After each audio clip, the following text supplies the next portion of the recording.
केजरीवाल की 10 गारंटियों का ऐलान करने जा रहे हैं। मैं समझ सकता हूं कि आप लोग कहेंगे कि चुनाव तो शुरू हो चुके हैं, बहुत लेट है, हम मानते हैं, लेकिन मेरी गिरफ्तारी की वजह से इसमें थोड़ी सी देरी हुई है।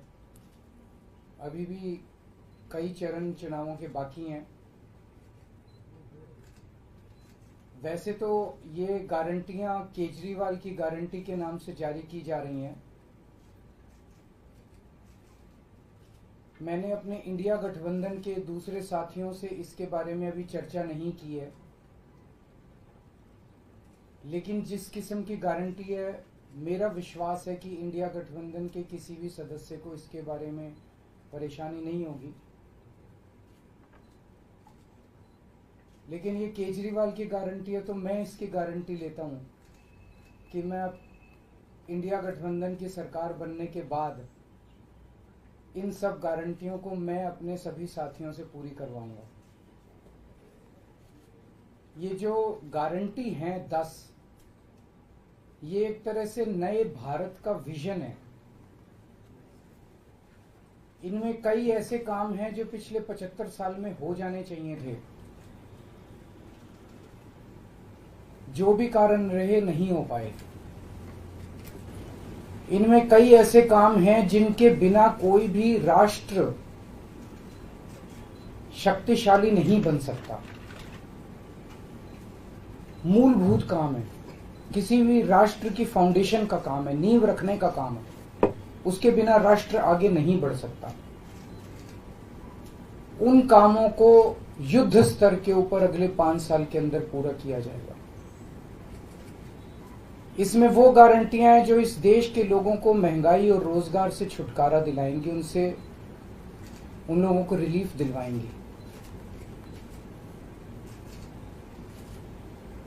आजकल देश में मोदी की गारंटी की भी चर्चा चल रही है।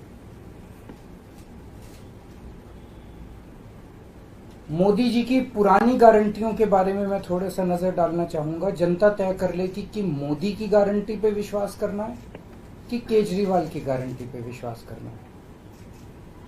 मोदी जी ने गारंटी दी थी 15 लाख रुपए हर एक के अकाउंट में जमा कराएंगे,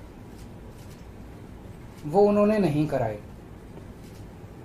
मोदी जी ने गारंटी दी थी हर साल 2 करोड़ रोजगार तैयार किए जाएंगे, वो उन्होंने नहीं किए।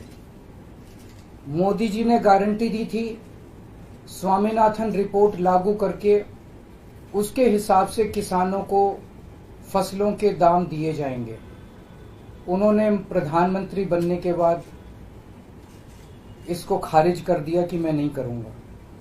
मोदी जी ने गारंटी दी थी कि 2022 तक किसानों की इनकम डबल हो जाएगी, वो नहीं की उन्होंने। मोदी जी ने गारंटी दी थी कि 2022 तक इस देश के हर घर के अंदर 24 घंटे बिजली का इंतजाम किया जाएगा। आज भी देश के कोने कोने तो छोड़िए, देश के कई शहरों के अंदर बिजली के लाले पड़े हुए हैं, बिजली के बड़े बड़े लंबे लंबे पावर कट लगते हैं। मोदी जी ने गारंटी दी थी कि 15 अगस्त 2022 तक साबरमती और बॉम्बे के बीच में बुलेट ट्रेन चालू की जाएगी। अभी तक बुलेट ट्रेन का दूर दूर तक कोई नामो निशान नहीं है।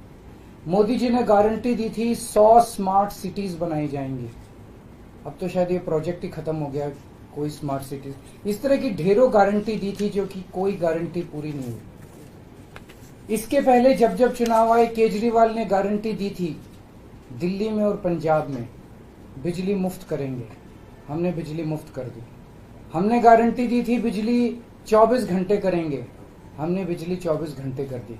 हमने गारंटी दी थी शानदार स्कूल बनाएंगे, हमने बच्चों की शिक्षा के लिए शानदार स्कूल बनाए।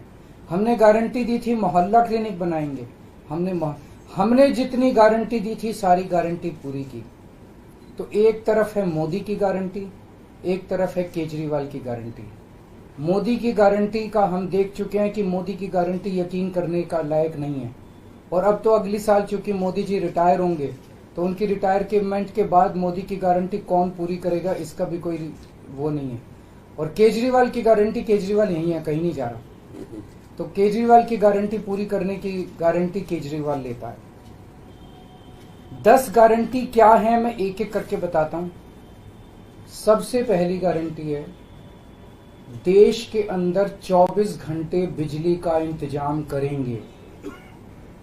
कैसे करेंगे?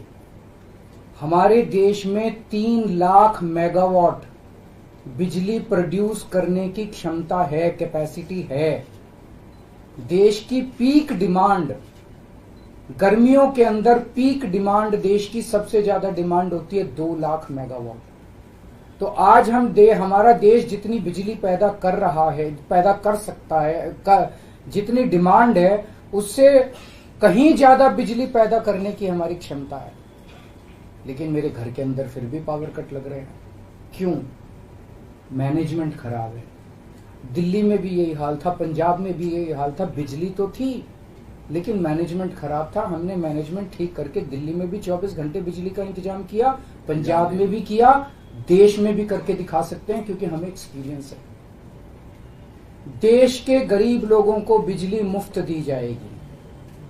दिल्ली में करके दिखाई, पंजाब में करके दिखाई, पूरे देश के अंदर फ्री कर सकते हैं। 1.25 लाख करोड़ रुपए का खर्चा आएगा। एक एक कैलकुलेशन करके लाया हूं मैं हवा में गारंटी नहीं देता। केजरीवाल की गारंटी एक ब्रांड है मार्केट के अंदर। अगर हम कुछ बोलते हैं तो वो पूरी करते हैं।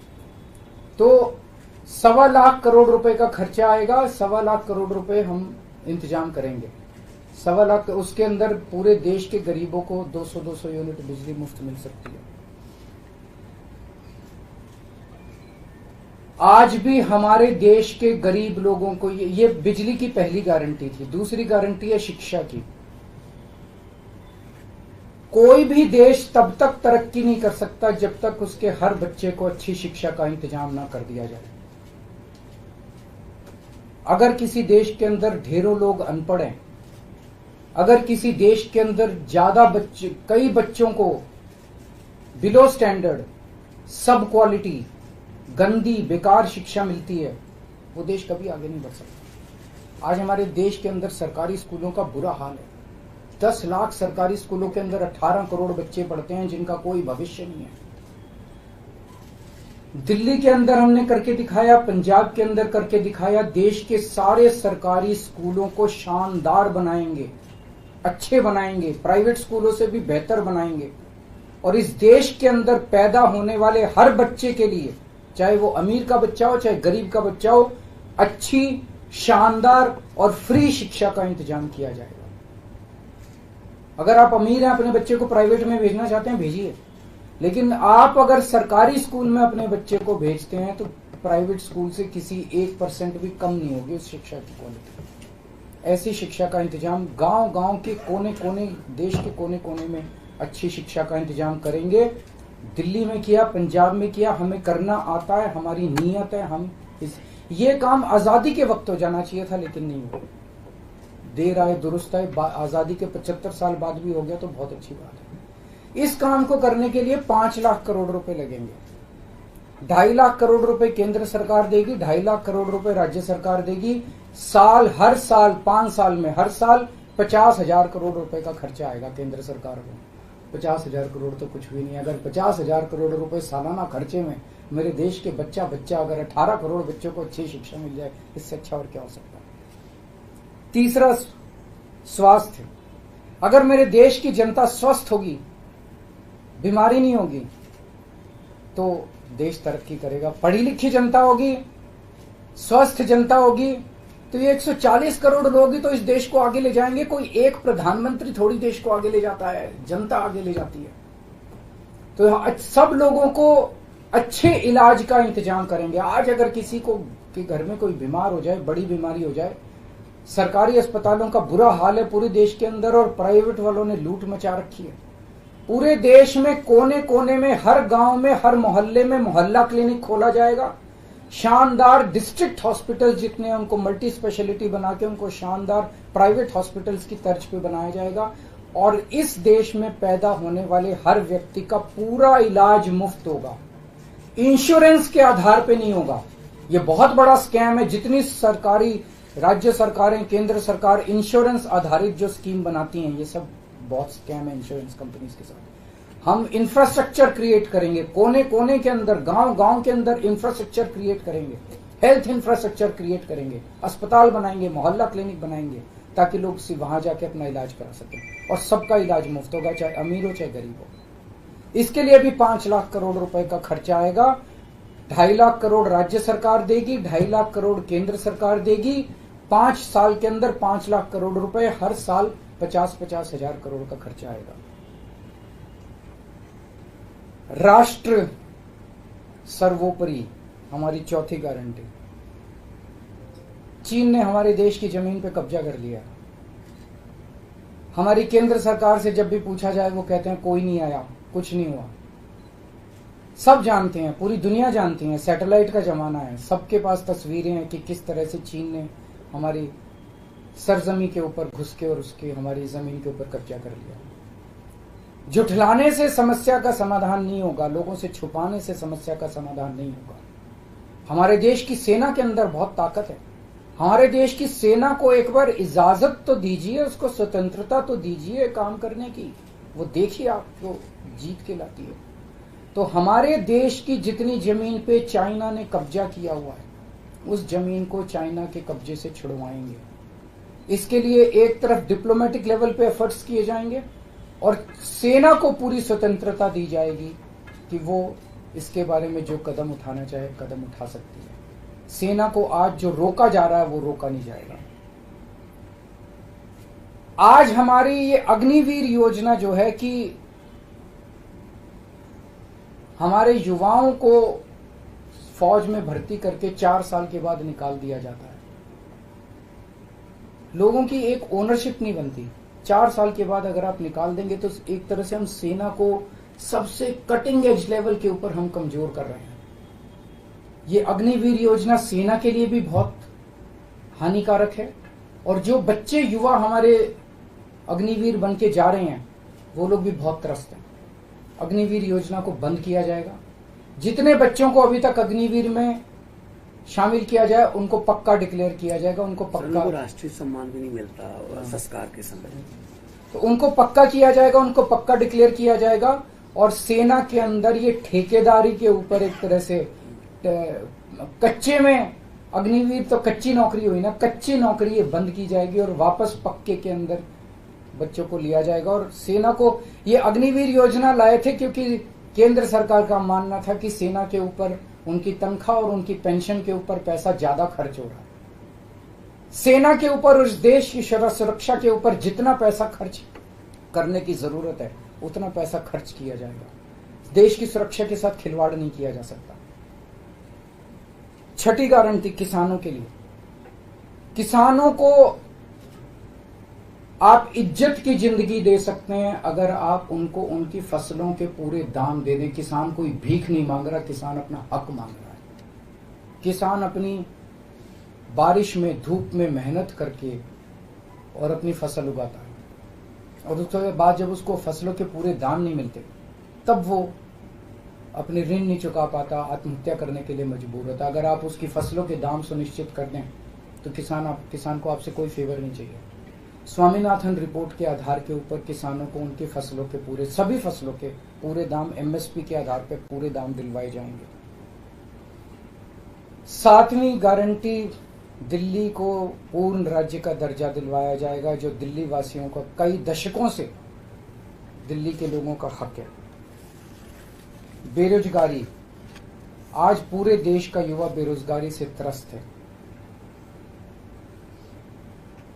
इसके लिए हमने बहुत डिटेल्ड प्लानिंग की है। हमारे मंत्रियों ने, हमारी टीम ने बैठ के, सब लोगों ने बैठ के कि 1 साल के अंदर 2 करोड़ रोजगार का इंतजाम किया जाएगा ताकि हमारे युवकों को बेरोजगारी से निकाला जा सके। ये प्रोडक्टिव और इफेक्टिव एम्प्लॉयमेंट होगी। भ्रष्टाचार, बीजेपी की वॉशिंग मशीन को चौराहे के ऊपर खड़ा करके तोड़ा जाएगा। बीजेपी की वॉशिंग मशीन इस देश का भ्रष्टाचार का सबसे बड़ा कारण है।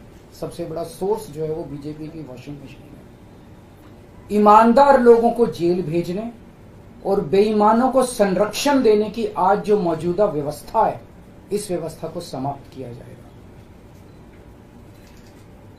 दिल्ली और पंजाब में जिस तरह से हमने भ्रष्टाचार पे दोनों लेवल पे, छोटे लेवल का भ्रष्टाचार और बड़े लेवल का भ्रष्टाचार, हमने जो वार किया है, उसी लेवल पे इफेक्टिव तरीके से पूरे देश को भ्रष्टाचार से निजात दिलवाई जाएगी। और 10वीं और आखिरी गारंटी व्यापारियों के लिए, अगर किसी देश के अंदर व्यापारी और उद्योगपति खुल के व्यापार नहीं कर सकते, अपने व्यापार को नहीं बढ़ा सकते, तो वो देश कभी तरक्की नहीं कर सकता।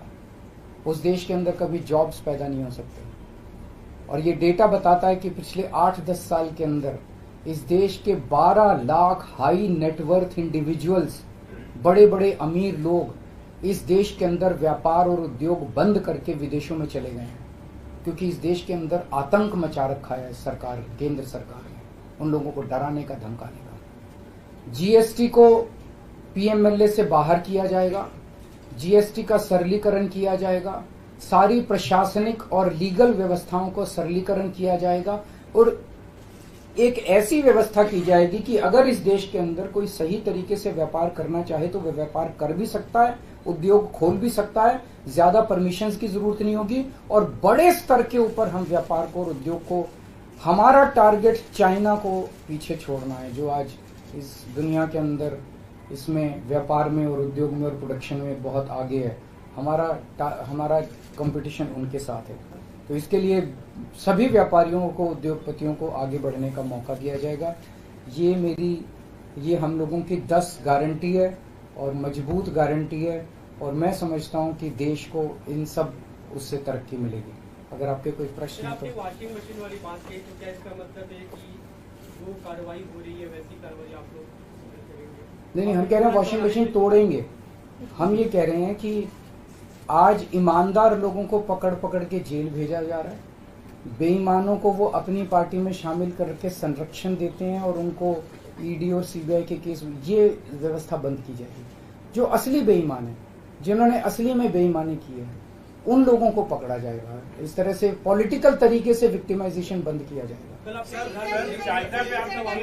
प्रधानमंत्री की उम्र को लेकर जो बात थी, उसमें गृह मंत्री का बयान है, उन्होंने कहा कि जो भाजपा के कानून में ऐसी बात नहीं लिखी हुई है और देश भर के लोग चाहते हैं उत्तर से दक्षिण तक कि नरेंद्र मोदी प्रधानमंत्री। देखिए, कल मैंने बोला था कि मैंने क्या बोला था, 2014 में प्रधानमंत्री जी ने खुद ने कानून बनाया था, अपने नियम बनाए थे बीजेपी के लिए कि 75 साल की उम्र होने पे भारतीय जनता पार्टी के अंदर उनको कोई, भारतीय जनता पार्टी अपने किसी भी नेता को किसी तरह की कोई जिम्मेदारी नहीं देगी और उनको रिटायर किया जाएगा। उस नियम के आधार पे आडवाणी जी को रिटायर किया गया, मुरली मनोहर जोशी जी को रिटायर किया गया, सुमित्रा महाजन जी को रिटायर किया गया, यशवंत सिन्हा जी को रिटायर किया गया, रीता बहुगुणा जोशी जी को रिटायर किया गया, संतोष गंगवार जी को, कई लोगों को रिटायर किया गया, यशवंत सिन्हा जी को रिटायर किया गया। तो कल जब मैंने कहा कि उस नियम के हिसाब से 17 सितंबर 2025 यानी कि अगले साल प्रधानमंत्री जी जब 75 साल के हो जाएंगे तो वो भी रिटायर हो जाएंगे। जब मैंने ऐसे कहा तो कल मैंने देखा कि बीजेपी के बहुत सारे नेताओं ने ये कहा कि वो नियम 75 साल वाला मोदी जी के ऊपर लागू नहीं होता। तो मैं समझता हूं कि जब भी ऐसा कुछ होता है, जब किसी पार्टी के सबसे बड़े नेता के ऊपर कोई टिप्पणी की जाती है तो जाहिर तौर पे उनकी पार्टी के लोग उनको उनके समर्थन में बोलते हैं। लेकिन मैं समझता हूं कि प्रधानमंत्री जी ने कुछ नहीं बोला। अभी उनकी पार्टी के नेता कह रहे हैं कि नहीं, हम उनको रिटायर नहीं होने देंगे, ये उनकी भावना है, उनके पार्टी के नेताओं की भावना है। प्रधानमंत्री जी ने जो नियम बनाया जिसके तहत आडवाणी जी को रिटायर किया गया, मैं समझता हूं कि प्रधानमंत्री जी किसी भी हालत में उस नियम को अपने ऊपर लागू होने से नहीं रोकेंगे। वो ऐसा नहीं कहेंगे कि उस जिस नियम में आडवाणी जी रिटायर हुए मैं उस नियम पे अपने ऊपर नहीं, या तो प्रधानमंत्री जी कह दें कि वो नियम अब मेरे ऊपर लागू नहीं होगा, आडवाणी जी के लिए बनाया था वो, या तो वो कह दें। लेकिन मैं नहीं समझता कि प्रधानमंत्री जी ऐसा कहेंगे। तो जाहिर तौर पे बाकी नेता सारे सपोर्ट कर रहे हैं उनको, लेकिन प्रधानमंत्री जी तो रिटायर होंगे। वो ऐसा, मेरी गुजारिश ये है कि प्रधानमंत्री जी ये बता दें कि उनका सक्सेसर कौन होगा, नहीं तो आपस में मारकाट मचेगी उनके अंदर। दूसरी चीज, एक और चीज है, कल मैंने जो कहा कि वन लीडर वन नेशन का जो, वन नेशन वन लीडर का जो उनका वो आइडिया चल रहा है, उसके तहत एक तरफ वो विपक्ष के सारे नेताओं को जेल भेज रहे हैं और अपनी सारी पार्टी के सारे नेताओं की राजनीति खत्म कर रहे हैं। शिवराज सिंह चौहान जी की, वसुंधरा राजे की, डॉक्टर रमन सिंह को राजनीति से गायब खत्म कर दिया, खट्टर साहब को कर दिया। और अब जब मैंने जनता से पूछा, सारी जनता बोली योगी जी का अगला नंबर है। तो कल इनकी पार्टी के सारे नेताओं ने मोदी जी के लिए तो कहा कि मोदी जी पे 75 साल वाला लागू नहीं होगा, लेकिन एक भी नेता ने ये नहीं कहा कि योगी जी को नहीं हटा।